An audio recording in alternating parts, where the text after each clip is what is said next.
Halo Sobat Dua semuanya, senang berjumpa kembali dengan Anda sekalian tempat ini dengan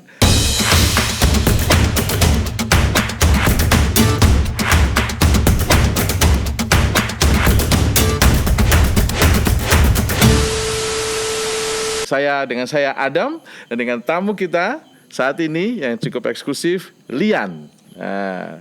Selamat malam Lian. Selamat malam Adam. Apa kabar? Apa kabar juga Dua Talks ya, Sobat semoga Dua. semuanya kabar sehat di masa ini. Ya, puji Tuhan. Di masa ini. Ya, puji Tuhan. Sehat-sehat. Sehat, bersemangat dengan percakapan yang akan kita mulai. Semoga. Dan sangat senang bisa bertemu. Reuni gitu. Ini jadi reuni sebenarnya. Dan juga reuninya langsung disaksikan oleh mereka Sobat yang Dua. Sobat Dua ya gitu. Ya. Itu menarik sih toh. Jadi memorable gitu Ya. reuninya. Kita sebenarnya dulu pernah menjadwalkan untuk mengadakan podcast dengan Lian, tetapi karena pandemi belum bisa untuk ke Jogja saat ini. Nah, tapi saat ini beliau ada di Jogja dan kita akan berkesempatan untuk berbicara lebih panjang mengenai segenap kegiatan dan juga capaian lalu juga perjuangan dari Lian. Boleh ya? Oh, dengan senang hati. Ya, Sobat Dua, kita saat ini berada di Secluded by Karma yang asik sekali tempatnya. Tentu saja teman-teman boleh datang ke sini. Ini tempat yang bagus sekali untuk menginap, tempat yang bagus sekali untuk bersosialisasi dengan teman-teman. Dan juga kalau ada acara-acara khusus spesial juga bisa di tempat Secluded by Karma. Jadi IG-nya bisa di-follow di @karmavillas, KHARMA Villas L2. Lalu @secluded.jogja, secluded.jogja. Ya, silakan teman-teman nanti cek di Instagram masing-masing ya. Nah, kita akan berbicara dengan Lian. Tentu saja pengen tahu siapa Lian lebih jauh. Saya akan baca CV Lian sejenak ya. Lian Gogali adalah pendiri dan ketua Institut Mosintowo, sebuah organisasi masyarakat akar rumput yang berbasis di Kabupaten Poso, Sulawesi Tengah. Lian adalah lulusan S1 Teologi Universitas Kristen Wacana, jadi dia alumni Sorbum juga. Sorbum gitu. Dan S2 dia selesaikan di Universitas Sanata Dharma Yogyakarta dengan jurusan Culture Studies, ilmu budaya. Lian aktif melakukan penelitian dan menulis isu sosial budaya dan ekonomi politik di wilayah Kabupaten Poso dan Sulawesi Tengah secara umum. Tahun 2022, bulan April yang lalu kalau tidak salah Lian ya.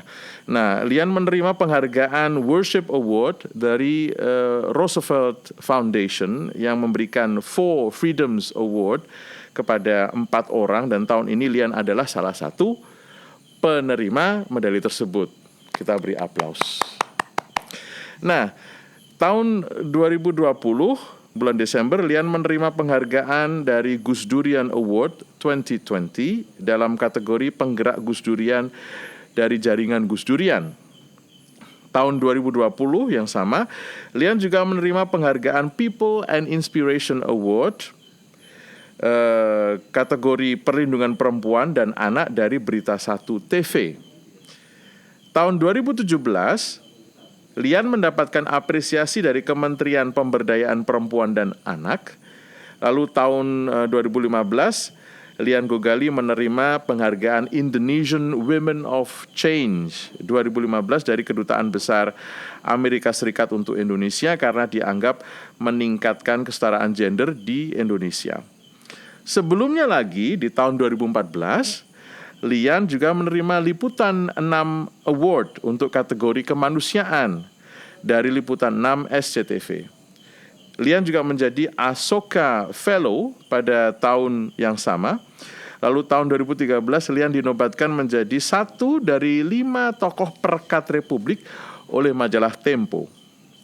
Tahun 2015 mendapatkan penghargaan Coexist Prize dari Yayasan 2012 mendapatkan penghargaan Coexist Prize dari Yayasan Coexist asal Inggris untuk pengembangan dialog interfaith di wilayah pasca konflik Poso. Itu hanya sebagian dari penghargaan-penghargaan yang diterima Lian, dan tentu saja kita ingin mengulik lebih jauh nih apa yang menjadi motor penggerak, spirit penggerak dari Lian. Nah, Lian, kita ada video singkat penyerahan medali For Freedoms Award tahun 2022 yang lalu, bulan April yang lalu di negeri Belanda. Ya. Kita akan melihat bersama-sama.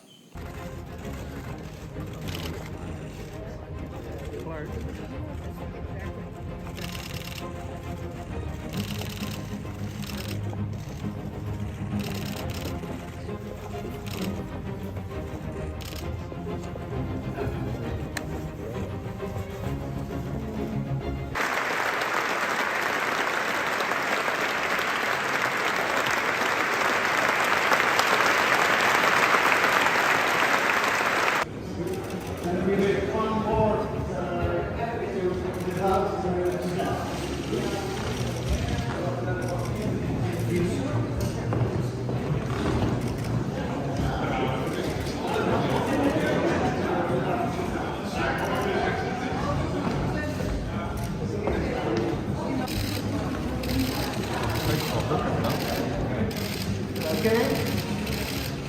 There you go again. Yeah.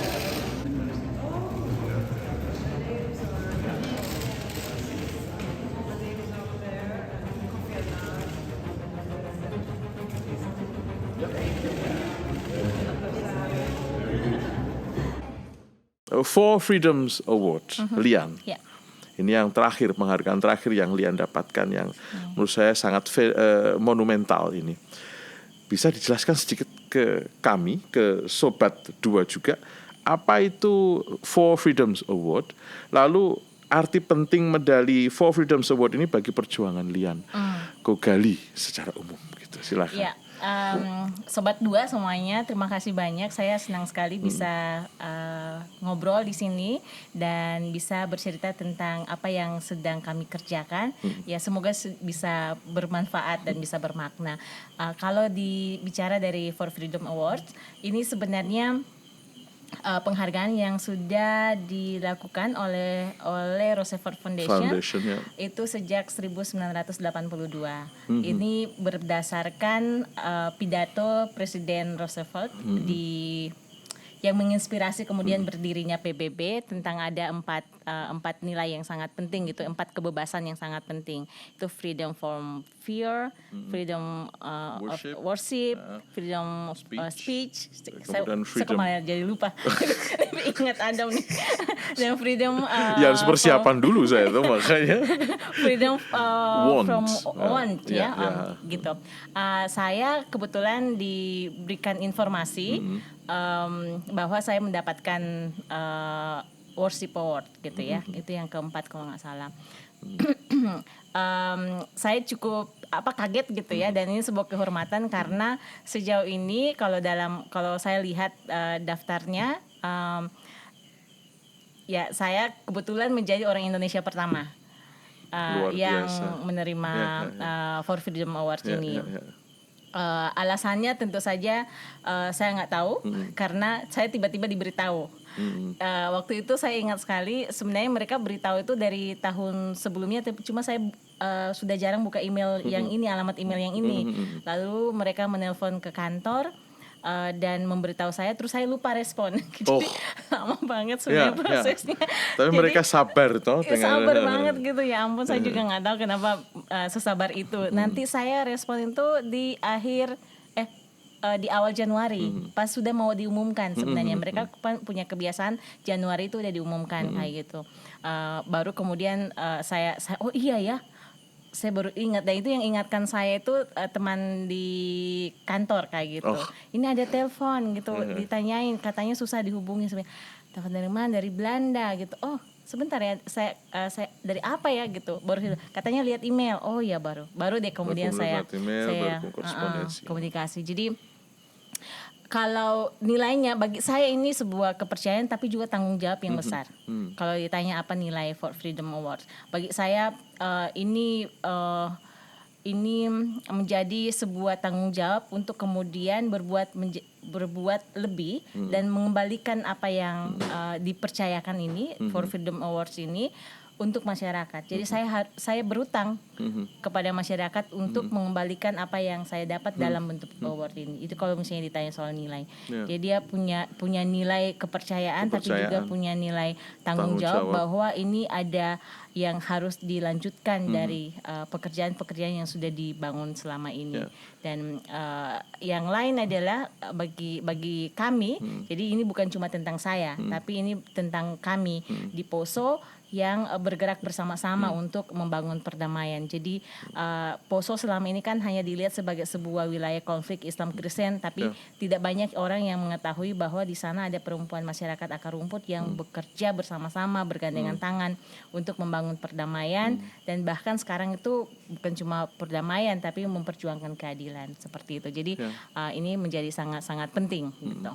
Ya, sehingga kata freedom of worship itu dia tidak hanya diterjemahkan dalam konteks religiositas atau keagamaan, tetapi dalam konteks spiritual keagamaan yang bekerja bersama-sama menghadapi ketidakadilan, menghadapi persoalan lintas agama, kira-kira begitu. Ya, luar biasa.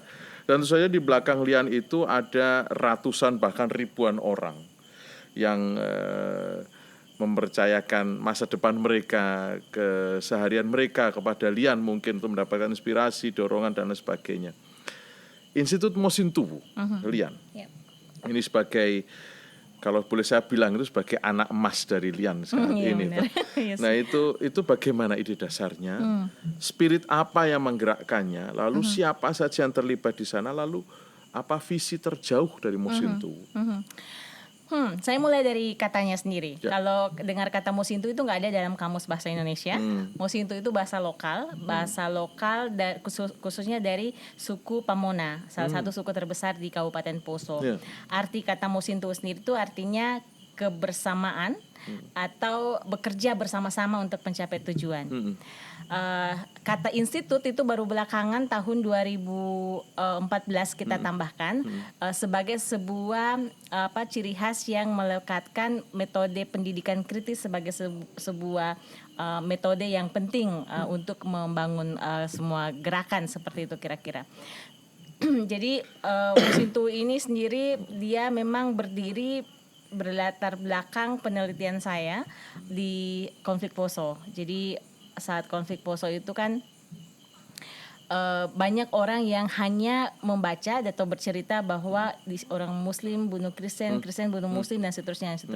Tapi nggak pernah ada orang bercerita tentang bagaimana orang Islam dan orang Kristen saling membantu atau saling menolong satu sama lain justru saat konflik terjadi.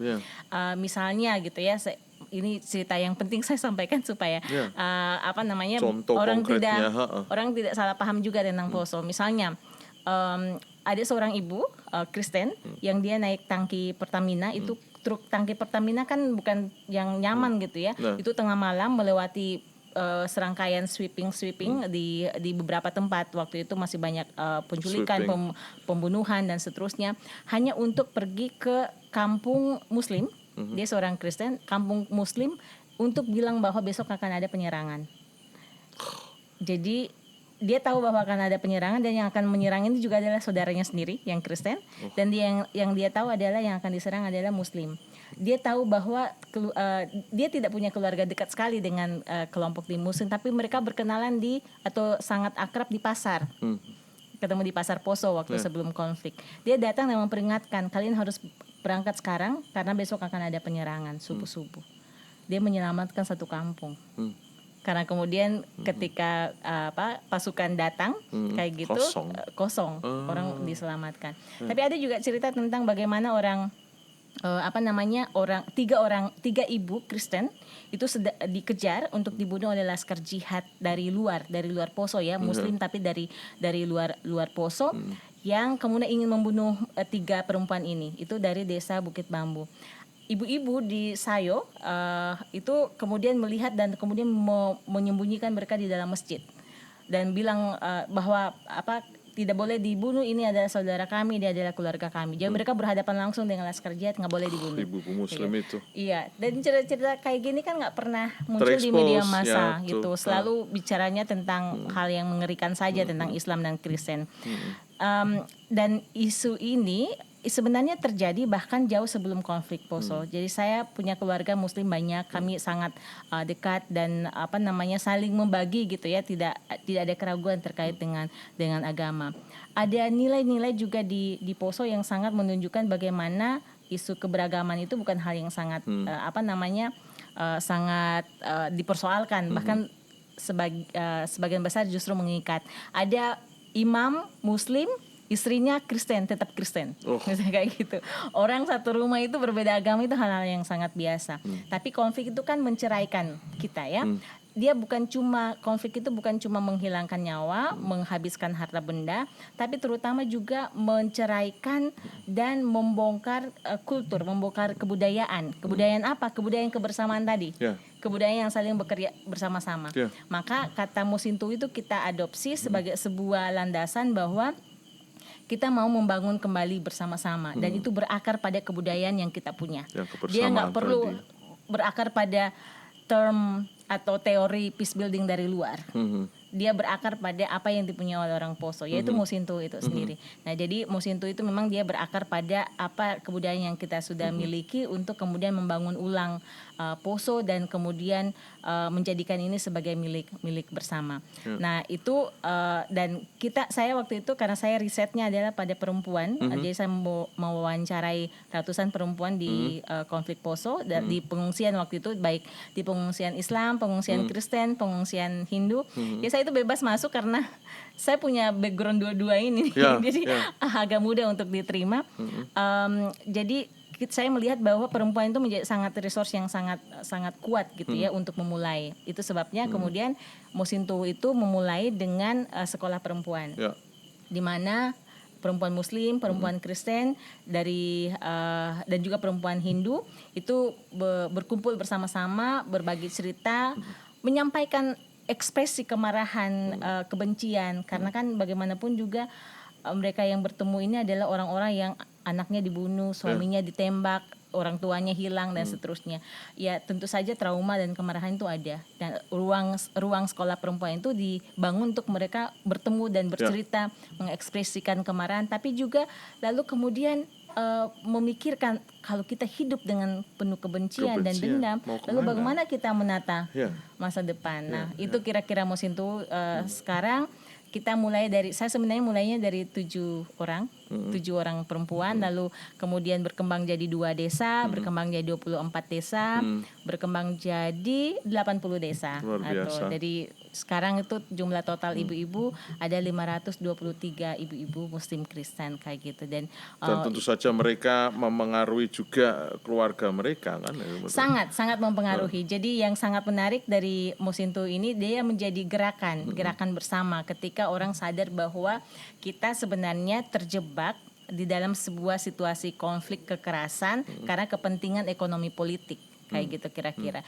Kalau kesadaran ini sudah ada, maka kemudian kita harus menyusun dan menata imajinasi kita bersama-sama tentang masa depan, dan itu harus bergandengan tangan. Jadi dia nggak bisa individu, tapi bekerja bersama-sama. Nah, banyak sekali buktinya sebenarnya. Misalnya waktu pas ini kan konflik Poso berkepanjangan ya.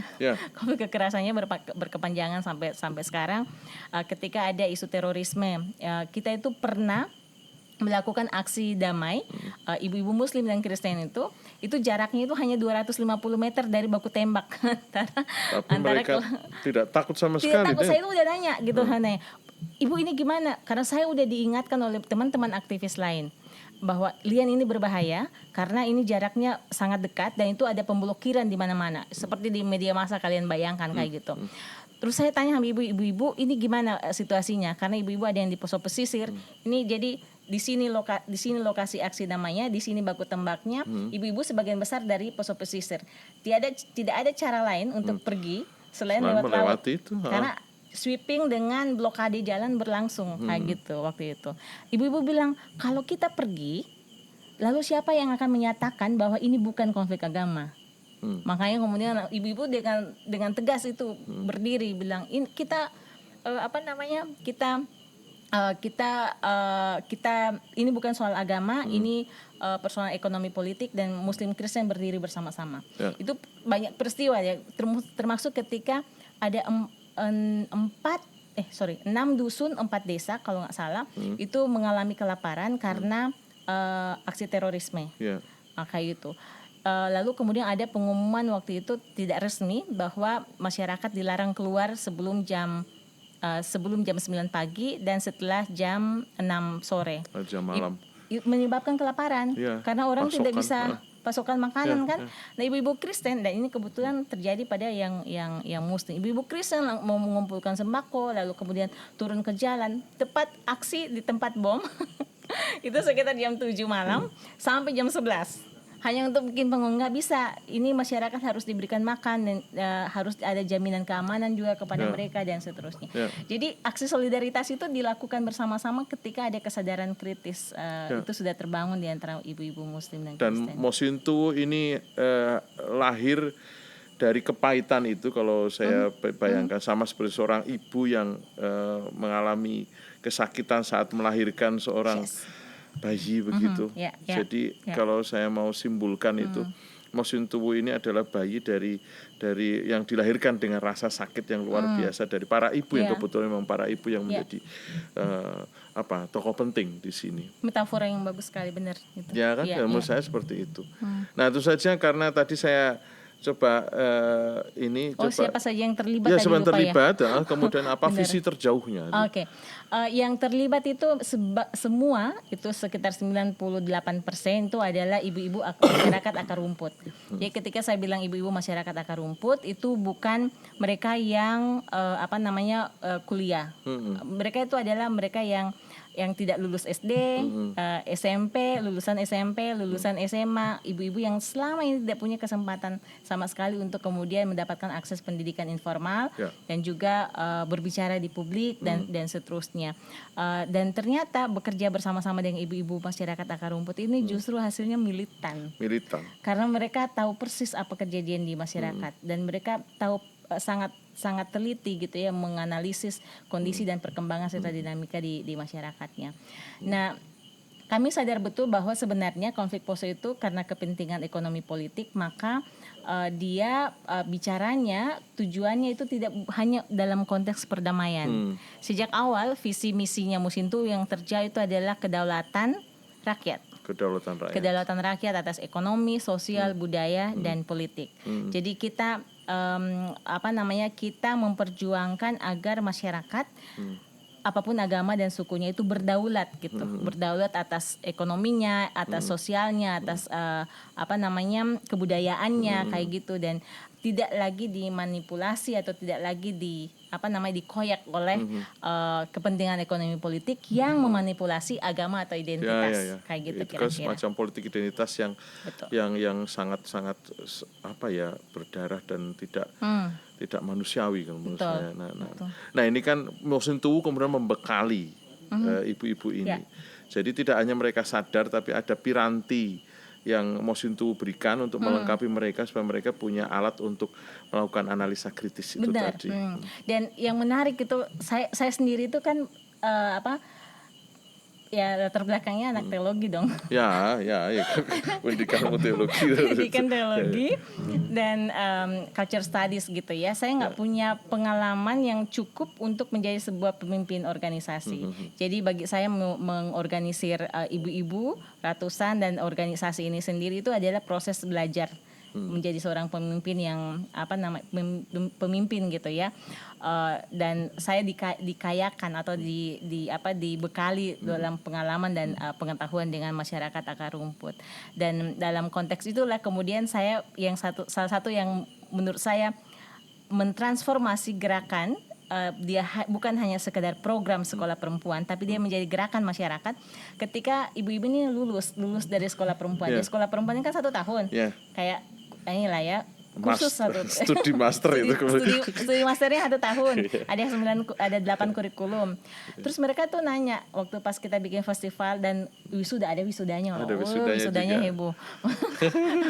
Ibu-ibu nanya ke saya, Bu Lian, orang biasanya kalau lulus kuliah itu kan ada sertifikat dan cari kerja.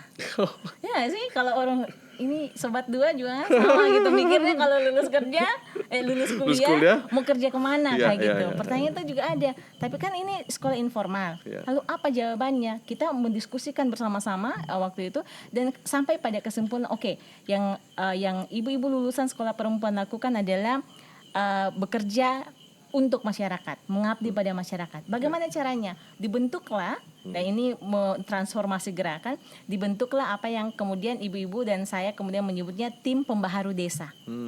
Membaharui desa. Karena kenapa? Desa udah sakit gitu, sakit karena korupsi, sakit karena segala macam kayak gitu. Tim pembaharu desa ini ada lima wujudnya gitu ya. Satu itu usaha desa, artinya ibu-ibu bekerja untuk kemudian menciptakan lapangan pekerjaan di desa. Tanpa terkait dengan pemerintah desa setempat atau bekerja sama dengan pemerintah? Belum. Jadi mereka masih independen sendiri. Masih ibu-ibu sendiri berjejaring di antara ibu-ibu. Dan ibu-ibu banyak sekali mencegah pengangguran loh. Karena kemudian menciptakan lapangan pekerjaan. Itu usaha desa. Yang kemudian yang kedua media. Karena kan media itu sangat penting ya. Karena media itu bisa menimbulkan gosip, rumor, hoax yang bisa memobilisasi dan bisa jadi konflik ulang. Mereka bekerja di media, jadi reporter, jadi menulis dan seterusnya. Reporter radio dong ibu-ibu. Oh ya, kami punya radio Mesintu, bisa di streaming. Bisa di streaming di www.mesintu.com. Setiap hari Senin sampai hari Sabtu, jam 6 sampai luar biasa. Jam 6 sampai jam 7 sore. Jadi ibu-ibu dong jadi reporter gitu untuk mengabarkan. Dan ini penting sekali karena misalnya gini, pernah ada rumor bahwa ada satu desa yang mayoritas Muslim itu akan menyerang Kristen. Bapak ibu yang di masyarakat masyarakat Kristen itu udah menyiapkan senjata, udah dengan senjata kayak dulu zaman pertama konflik kekerasan di Poso. Ibu-ibu telepon dong ke ibu-ibu itu, Ibu Martince namanya, telepon sama Ibu Yanti yang lulusan sekolah perempuan tapi di Muslim. Ibu Yanti, ini benar ya masyarakat mau serang kita yang dari Muslim. Ibu Yanti terus jawabnya, gak ada, kita baru pulang dari ini masjid ini nggak ada apa-apa. Tapi ini udah siap, begitu berita di media sosial. Di media, bukan waktu itu HP, SMS. SMS waktu belum ada WA, masih SMS gitu. SMS. Terus gimana cara meyakinkan? Ibu Yanti kemudian menelpon ke keluarganya bahwa dia akan ke Bukit Bambu, dan dia datang menjelaskan dengan jilbabnya yang panjang bahwa tidak ada rencana penyerangan. Tapi berita ini udah beredar di luar kampung, dan itu bisa memobilisasi massa untuk konflik. Radio digunakan untuk kemudian menyebarkan informasi yang benar bahwa tidak ada isu ini dan seterusnya. Jadi itu di tim media. Yang ketiga tim anak. Jadi mereka juga bekerja untuk kemudian memastikan anak-anak mendapatkan akses pendidikan. Bentuknya sekarang itu perpustakaan keliling. Dan itu menarik sekali karena anak-anak Muslim dan Kristen kan dia tersegregasi juga pasca konflik. Nggak mungkin kita bikin workshop dan seminar untuk anak-anak. Bagaimana caranya? Perpustakaan keliling. Jadi ibu-ibu bawa buku yang berwarna, bergambar dan seterusnya. Termasuk kalau percaya apa tidak, termasuk ibu-ibu yang berhijab. Yang berisam burka itu dia mengorganisir, itu ada namanya Umi Inaya, itu mengorganisir buku loh untuk anak-anak, sehingga mempertemukan anak-anak Islam dan Kristen gitu, sama-sama. Itu anak. Terus kemudian tim berikutnya tim advokasi hak layanan masyarakat. Ini adalah ibu-ibu yang secara intens gitu melakukan advokasi, dan itu sangat melakukan gerakan politik mengadvokasi hak layanan masyarakat. Itu banyak sekali buktinya gitu untuk itu. Terakhir yang kelima itu adalah Rumah Perlindungan Perempuan dan Anak. Mereka melakukan kampanye tapi juga advokasi kasus-kasus kekerasan terhadap perempuan dan anak. Kita itu yang ibu-ibu ini yang dibayangkan dengan ibu-ibu ini, jangan bayangkan yang lulusan kuliah ya. Ini lulusan tidak lulus SD atau lulusan cuma SMP atau SMA. Tapi soft skills mereka jauh melebihi yang S2 loh. Mereka tertinggi, terlama hukuman untuk pelaku pemerkosaan waktu itu yang ibu-ibu sampai berhasil itu negosiasikan dan damping itu adalah 16 tahun. Oh ya? Dan sekarang ibu-ibu itu kalau udah advokasi kasus kekerasan, kalau korbannya lapor ke polisi didampingi Mosintu, namanya tim Rumah Perlindungan Perempuan dan Anak, polisi langsung urus. Karena kalau tidak ibu-ibu ngamuk. Sudah punya ini trademark sendiri berarti ya. Kita udah masukin pelaku itu hampir sekitar 20 pelaku. 20 pelaku. Iya, dan anak-anak banyak kita ini. Tapi ya kita masih tetap bekerja bersama-sama kayak. Jadi mereka memang kemudian mengabdi kepada masyarakat kayak gitu. Jadi konsistensi ibu-ibu Iya. dalam mengurus sebuah masalah Sampai sekarang loh. sampai sekarang. Sampai sekarang gitu. Luar biasa. Kita lanjut ke ini, Lian, tentang peran keluarga. Peran keluarga ini Lian kan ya punya keluarga sendiri, ibu-ibu juga mereka punya keluarga sendiri gitu. Nah ini untuk lebih ke Lian sendiri. Ini peran keluarga bagi Lian, bagi perjuangan Lian seperti apa? Keluarga yang saya punya kalau sekarang itu adalah anak saya. Jadi saya karena orang tua tunggal. Anak saya itu sangat mempengaruhi saya, sangat mempengaruhi saya karena saya mengingat masa depan yang akan dialami oleh anak-anak saya, oleh anak saya khususnya jika kondisi poso seperti ini. Maka kemudian penting sekali untuk kemudian melakukan gerakan-gerakan seperti ini. Tapi anak saya juga tuh, dia karena dia sejak umur 2 tahun ya, dia ngikutin saya jalan keliling sekolah perempuan 2 tahun dia ngikutin saya. Dia tuh ngerawat saya. Dia tuh bisa menentukan Mama udah ada air putih tidak? Kalau yang sekarang itu teleponnya adalah hand sanitizer masih ada tidak? Maskernya diganti tidak? Kayak gitu. Udah minum air ya? Udah makan belum? Tidurnya berapa jam? Ditanyain gitu. Terus dia itu sampai kalau namanya Sofia. Dia sama-sama dengan saya. Itu juga nama yang saya pilih. Oh ya, dia punya dia pendamping anak korban juga. Dan dia menjadi nama yang menginspirasi saya untuk menentukan nama untuk Project Sofia untuk anaknya itu dari nama dia. Buku itu juga karena dia suka sekali baca buku. Jadi tadi balik ke Sofia itu pernah karena dia melihat saya terlalu bekerja keras. Sehingga dia pernah melakukan negosiasi dengan teman-teman di kantor. Kami di kantor nggak ada nama istilah staff, kami menyebutnya pegiat. Jadi nggak ada birokrasi yang ini, jadi semua pegiat. Dia bilang teman-teman pegiat, mama saya terlalu bekerja keras. Jadi hari Minggu nggak boleh. Jadi laptop mama, dia itu bilang laptop mama akan saya simpan selama hari Minggu. Selama hari Minggu, dan kalau saya lihat mama bekerja karena kakak-kakak itu mau minta mama untuk mengadvokasi kasus lah apa segala macam, selama 1 minggu ke depan saya akan tahan laptop mama saya. Dia kasih hukuman itu sama pegiat-pegiat lainnya. Jadi kalau dia taking care untuk saya. Jadi dia my hero lah. Jadi saya rasa dia punya kontribusi yang sangat besar. Kenapa saya bisa bertahan dan kenapa saya melakukan semua pekerjaan-pekerjaan ini. Papa saya pendeta dan mama saya seorang guru. Papa saya itu juga punya pengaruh yang luar biasa karena mengajarkan prinsip-prinsip pluralisme sejak awal, gitu. Kalau mama saya itu sangat mempengaruhi saya terkait dengan pendidikan dan anak-anak secara khusus, gitu kira-kira. Jadi keluarga saya banyak mempengaruhi bagaimana saya sekarang juga, dan anak saya masih sampai sekarang masih mengatur saya, mempengaruhi saya. Ya, kalau bisa dilihat sebagai guardian angel. Sebagai malaikat pengawal, penjaga Lian kemanapun Lian pergi. Nah itu patut kita syukuri.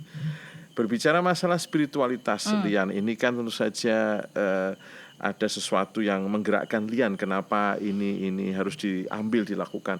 Hal-hal apa saja yang membuat Lian itu kuat secara spiritual? Lalu kira-kira inspirasi spiritual apa yang mendorong Lian Gogali berjuang sejauh ini? Mungkin saya mulai dari pertanyaan yang terakhir soal inspirasi spiritual. Karena ini didengarkan oleh teman-teman Sobat 2, jadi Sobat 2 benar ya? Sobat 2 betul. Sobat 2. Jadi sebenarnya saya mau bilang bahwa yang saya sedang lakukan, saya sedang belajar mengikuti jejaknya Yesus. Bagi saya inspirasi saya itu adalah Yesus. Yang saya pahami dan yang saya pelajari, Yesus itu seorang reformer ya. Dan bahkan seorang revolusioner. Dia menurut saya dengan sangat berani mengambil posisi untuk melawan sebuah sistem, dua sistem ya yang dia sedang lawan, sistem agama waktu itu dan juga sistem pemerintahan Romawi kan gitu. Dan cara dia melakukan itu adalah yang melakukan jalan keliling, kayak bergerilya begitu dari satu tempat ke tempat yang lain dan memberikan pendidikan kritis dan menggunakan cerita sebagai sebuah metode gitu. Dan saya pikir kalau itu dilakukan oleh semua orang dan nilai-nilai prinsip-prinsip yang dibawa oleh Yesus itu kan sangat jelas ya. Soal kemanusiaan, soal keadilan, soal keberpihakan kepada orang miskin, dan seterusnya. Jadi kayak kalau saya inspirasi saya itu adalah bagaimana dia bisa melakukan semua pekerjaan itu tanpa pamrih gitu, tanpa kemudian memikirkan bahwa dia dapat benefit apa, tapi yang sebaliknya dia dapatkan justru cacian, hinaan, bahkan mati kayak gitu ya, mati di kayu salib kayak gitu. Dan dia berani gitu, orang yang sangat berani kayak gitu. Cara dia mengorganisir juga menurut saya sangat akar rumput, sangat berakar. Pemikirannya menurut saya pada saat itu sangat radikal. Cara dia mengungkapkan itu juga sangat menarik. Jadi kalau kita bilang kita adalah pengikut Yesus kayak gitu, menurut saya dia sudah Yesus memberikan contoh yang sangat jelas dan sangat terang kayak gitu. Termasuk menurut saya yang salah satu yang Yesus kritik itu kan soal birokrasi dalam agama ya. Betul. Soal liturgi yang sangat mengikat dan tidak membebaskan. Yang dilakukan oleh Yesus kan dia pada prinsip-prinsip kemerdekaan, orang berdaulat gitu, pada prinsip kebebasan kayak gitu. Kebebasan sebagai seorang manusia yang diakui identitasnya. Bahkan dia tidak kalau dalam banyak cerita yang kita bisa baca itu kan Yesus sangat menghargai pluralisme ya. Dia menentang semua kotak-kotak identitas dan seterusnya. Saya belajar dari situ dan saya masih jauh ya. Masih jauh dan masih sedang berproses sambil belajar gitu untuk memahami. Tetapi itu ya saya melihat bahwa cara Yesus memandang manusia itu adalah sebagai manusia yang dia tidak terkotak pada identitas tertentu. Nah kalau itu sih kalau saya selain reformer dan revolusioner, Yesus kan visioner juga nih. Yes. Ya, ini yang saya lihat. Itu satu. Sangat visioner, sangat visioner. Saya rasa dia membicarakan hal-hal yang sampai sekarang itu sangat kontekstual gitu kan, dan sangat relevan kayak gitu. Jadi nggak usah cari jauh kemana-mana sih kalau untuk mencari inspirasi buat kita gitu ya. Dan kita sudah belajar banyak. Dan menurut saya seorang penganut Kristen kalau disebut sebagai pengikut Yesus ya harusnya itu yang itu yang harus diperjuangkan gitu ya. Dan jangan terjebak karena itu saya rasa akan membuat apa yang dikerjakan Yesus jadi sia-sia itu. Jangan terjebak pada birokrasi, pada sesuatu yang justru mengikat tanpa kita menyadari bahwa kita terikat seperti itu. Nah, ini kan penting juga bagi itu juga penting untuk dipelajari juga untuk sobat dua dan juga ya kawan-kawannya saat ini sedang berjuang untuk studi dan juga untuk mengawali karir dan apa itu. Sebagai alumni Sorbum nih, Sorbum Duta Wacana gitu. Kira-kira pesan apa yang Lian Gogali ingin sampaikan kepada sobat dua? Nah, ini saya kaitkan dengan tadi jangan terjebak ke birokrasi. Nah, ini kan banyak orang yang kemudian itu ingin sebenarnya ya gampang aja ijazah kemudian langsung kerja di birokrasi yang sudah jadi gitu. Kayak ada ketakutan bahwa di luar itu tidak mungkin ada yang bisa dilakukan gitu sebenarnya. Nah, ini apa pesan Lian gitu supaya mereka itu tidak terhambat atau stuck di godaan bekerja di birokrasi yang ya sudah fix gitu. Kalau saya dan itu juga saya lakukan buat diri saya pertama-tama begitu ya adalah soal sebenarnya Sobat Dua dan saya, kita semuanya itu memaknai hidup itu sebagai apa? Bagaimana kita memaknai, pertanyaan dasar kita adalah untuk apa kita Untuk hidup? apa kita hidup? Bagaimana kita memaknai hidup yang sedang kita jalani sekarang? Apakah untuk diri kita sendiri? Lalu setelah itu apa? Kayak gitu. Itu kan selalu ada. Nah, memaknai diri yang kemudian terpusat pada dirinya sendiri itu akan beresiko untuk kemudian kita menjadi tidak sensitif dan tidak peka terhadap apa yang terjadi di dunia ini atau apa yang terjadi di luar kita. Padahal kalau misalnya kita memaknai kehidupan itu dia selalu ada hubungannya dengan orang lain. Dengan siapa yang ada di sekitar kita. Bahkan kalau saya ya, dia bukan hanya berhubungan langsung dengan manusia, tapi juga dengan alam di sekitar kita. Kita seringkali merasa bahwa pusat segala sesuatu adalah manusia. Dan karena itu kemudian tujuan atau ya itu tadi tujuan dan cara kita memaknai hidup itu adalah seringkali material. Atau ya material apa yang bisa kita capai, dan dalam konteks material itu ada yang konsumerisme itu masuk di situ, dan sampai pada akhirnya kita adalah orang yang sedang mengeksploitasi apapun untuk diri kita sendiri termasuk alam. Nah kalau saya sih mau bilang pesan dan pesan ini sebenarnya juga saya selalu pesankan untuk diri saya untuk selalu berefleksi melihat makna sebagai manusia itu dia bermakna buat diri, buat orang lain atau hanya untuk kepentingan diri sendiri. Untuk orang lain itu berarti kita tidak hanya melihat sebagai sesama manusia tapi juga dengan alam yang ada di sekitar kita. Saya mau mengutip salah satu profesor yang pernah menyampaikan ke saya ketika saya sempat memimpin ekspedisi Poso, itu penelitian bersama-sama dengan arkeolog, antropolog dan biolog semuanya gitu ke sekeliling Danau Poso. Kami itu membicarakan sampai kepada endemik biota Danau Poso. Itu kan kita suka tidak menyadari bahwa endemik yang kecil, biota yang kecil itu punya peran dalam seluruh siklus kehidupan kita kayak gitu. Jadi profesor ini bilang bahwa setiap unsur terkecil termasuk moluska. Itu Jadi juga bayangkan moluska loh disebut. Jadi dia belum sebut manusia ini, moluska itu punya punya pesan kehadirannya di dunia ini untuk apa, kayak gitu. Nah, jika moluska saja punya pesan untuk apa dia berada di dunia ini, apalagi kita sebagai manusia gitu. Jadi kuat sekali itu. Very strong indeed. Sorbum ya. Yes. Nah, saya tadi ingin mengomentari itu sebuah pesan yang sangat-sangat kuat sekali. Maksudnya kalau moluska kita bandingkan dengan manusia itu sama sekali jauh bedanya, tapi itu kita ditarik kembali, diingatkan kembali untuk mengingat apa yang menjadi misi kita di dunia ini, makna dari keberadaan kita di dunia ini. Dan kalau saya nggak usah mulai dari yang besar-besar. Jadi saya juga mulai dari 7 orang dan 1 laptop, 1 HP, nggak punya uang. Kayak gitu. Jangan membayangkan bahwa saya langsung punya uang. Nggak punya uang waktu itu. Jadi dimulai dari apa yang kita paling gelisahkan dan yang ada di sekitar kita. Nggak susah kok gitu. Ya.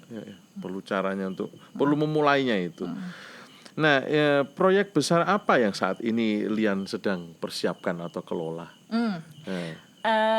Proyeknya masih sama, yaitu kedaulatan rakyat. Bentuknya mungkin yang berbeda. Jadi kalau dulu kita fokus pada isu pendidikan, lalu kemudian pendekatan budaya dan seterusnya. Sekarang kita merasa bahwa sangat penting untuk kemudian mengkolaborasikan gerakan sosial politik dengan gerakan kebudayaan, dengan juga gerakan ekonomi. Apa yang kami sebut dengan ekonomi solidaritas. Kenapa ini menjadi sangat penting? Karena menurut saya sebagai manusia kita kehilangan orientasi, kehilangan prinsip tentang kehadiran manusia dengan sesama makhluk yang non-human atau sesama makhluk yang lain. Jadi Makhluk kami hidup lainnya, ya, kita sedang mengerjakan apa yang kami sebut dengan gerakan ekonomi solidaritas. Ekonomi solidaritas itu artinya adalah kita boleh mengambil dari alam untuk memproduksinya menjadi kebutuhan ekonomi kita, untuk benefit kita, tetapi kita harus mengembalikan kepada alam.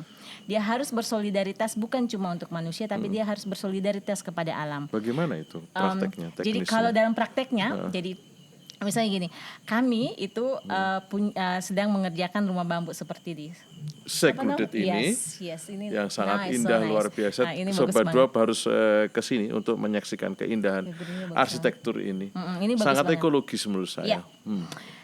Bambu itu adalah jenis pohon yang paling banyak mengeluarkan oksigen. Dia punya kontribusi yang sangat besar dibandingkan semua pohon-pohon yang lain. Nah, bambu ketika dijadikan arsitektur, dia sebenarnya kan mudah tumbuh. Jadi kita tidak mengambil briket atau apa namanya ya, batu bata yang atau kemudian sebenarnya kita itu merusak alam ketika memprosesnya kayak gitu. Itu. Nah, tapi dalam konteks di yang sangat praktikal gitu ya di tempat kami terkait dengan ekonomi solidaritas ini, kami punya 2 prinsip. Pertama adalah memastikan bahwa ini karena bicara soal ekonomi, memastikan uang itu beredar di dalam desa. Apa artinya? Jadi kalau misalnya kita butuh tempat duduk, atau kalau misalnya kita butuh tempat tidur, atau kalau misalnya kita butuh taplak meja, apa yang alam ada sediakan. Kita punya bambu, kita punya kayu dan segala macam.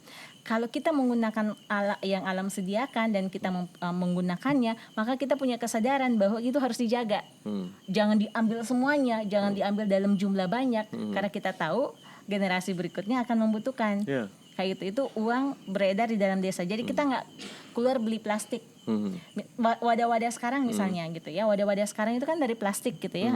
Dan kita padahal dulu itu wadah kita ya dari daun, dari daun pisang, dari daun kelapa, bambu dan seterusnya kayak gitu. Itu alam menyediakan buat kita sebenarnya. Prinsip yang kedua itu adalah membawa uang masuk ke dalam desa. Apa artinya? Setiap desa itu memproduksi apa yang ada di dalam desanya dan saling berjejaring dengan desa-desa lain yang tidak punya produksi yang sama, sehingga dia bisa menjadi networking yang saling menghidupkan satu sama lain. Kalau itu dilakukan, maka hampir secara tidak langsung kemudian ekonomi yang ekonomi jalan, tapi dia tidak masif, dia tidak eksploitatif, dia menghargai posisi manusia setara dengan alam yang sedang ambilnya kayak gitu kira-kira, dan mengembalikan dalam alam. Bisa kita tuh sekarang sedang mengusahakan salah satu peraturan di desa misalnya, kalau orang menikah atau orang melahirkan, itu peraturannya adalah harus menanam pohon. Kenapa? Dia sedang investasi. Kenapa? Karena kalau dia menikah, dia pasti akan mengkonsumsi semua barang-barang yang dari alam, listrik dari air, dari alam, dari segala macam kayak gitu, atau tempat tidur itu kayu, atau lemari itu semua kan dari alam juga, semua. Itu artinya ya dia harus nanam pohon untuk investasi karena dia sedang mengambil. Sama dengan kayak misalnya bayi lahir kan, apa tuh celana semua jenis pakaian itu kan disiapin kayak gitu. Itu berarti kita sedang mengambil sesuatu dari alam. Orang nggak kepikiran loh bahwa air minum atau kertas atau bolpen yang sedang kita gunakan ini itu semuanya dari alam. Lalu kita mengembalikan apa ke alam selain mengambilnya terus kayak gitu. Gitu ada kesadaran. Kesadaran yang diketuk gitu ya, seperti pintu kesadaran diketuk. Kita pun juga punya ini. Ya, kita sudah sampai di penghujung acara kita, teman-teman sekalian, Sobat Dua sekalian. Tak terasa waktunya ini seharusnya lebih panjang ya, tapi ya untuk sementara kami sangat berterima kasih sekali untuk kontribusi Lian dalam podcast ini, tapi juga bagi Indonesia, bagi kemanusiaan juga yang menjadi berkat. Jelas-jelas sudah menjadi berkat gitu, dan akan menjadi berkat bagi siapapun di Mosintowo dan masyarakat di Poso. Dan mungkin dengan inspirasi ini Sobat Dua juga terinspirasi, dan nanti pun juga siapa tahu ada jejak-jejak langkah baru dari generasi baru yang mengikuti jejak-jejak langkah dari Lian. Nah, siapa tahu nanti kalau butuh informasi silahkan kulik di websitenya www.mosintowo.com. Ya, nanti Ya. kita akan juga masukkan di deskripsi di bawah podcast ini. Nanti saudara sekalian, Sobat Dua bisa ngecek dan langsung berkomunikasi langsung dengan Lian. Begitu. Nah, terima kasih Lian untuk kesempatannya, sangat berharga sekali. Lalu kita juga ingin mengucapkan terima kasih kepada Sekludit yang sudah menyediakan tempat ini, luar biasa. Sekali lagi teman Sobat Dua sekalian, silahkan datang, sangat instagramable, jadi tempatnya juga tidak jauh dari pusat kota Jogja. Silahkan untuk mampir ke sini. Kita akan pamitan Lian ke Sobat Dua semuanya. Nah, Lian punya satu salam nih ya, Sobat Dua ingin sampaikan. Silakan. Sangat poso. Iya, kami menggunakan kata Ohayo Pakaroso. Ohayo itu memang kayak bahasa Jepang ya. Ohayo Pakaroso. Itu sebenarnya punya cerita ketika orang Ohayo itu adalah Ohayo Pakaroso ini sebuah cerita ketika ada satu perahu terdampar di Danau Poso waktu itu, dan itu sangat sulit untuk diangkat. Orang-orang bekerja bersama-sama dan berteriak Ohayo Pakaroso, Ohayo Pakaroso. Ohayo itu artinya jadinya ayo. Waktu itu memang zamannya Jepang waktu itu. Tapi Pakaroso itu dalam bahasa Pamona artinya saling menguatkan. Jadi jangan kuat sendiri, saling menguatkan. Jadi ayo saling menguatkan. Ohayo Pakaroso. Ini siapa yang Ohayo, siapa yang Pakaroso ini? Saya Ohayo, kita berdua Pakaroso. Oke. Baik, atau kita coba. Yang Sobat Dua bisa ikuti juga ikutan. ya nanti. Ya, gimana? Coba. Ohayo Pakaroso. Ya, oke. Sekali lagi. Ya. Ohayo Pakaroso. Oke, Sobat Dua. Terima kasih atas perhatiannya. Sampai jumpa lagi. Tuhan berkati. Dah.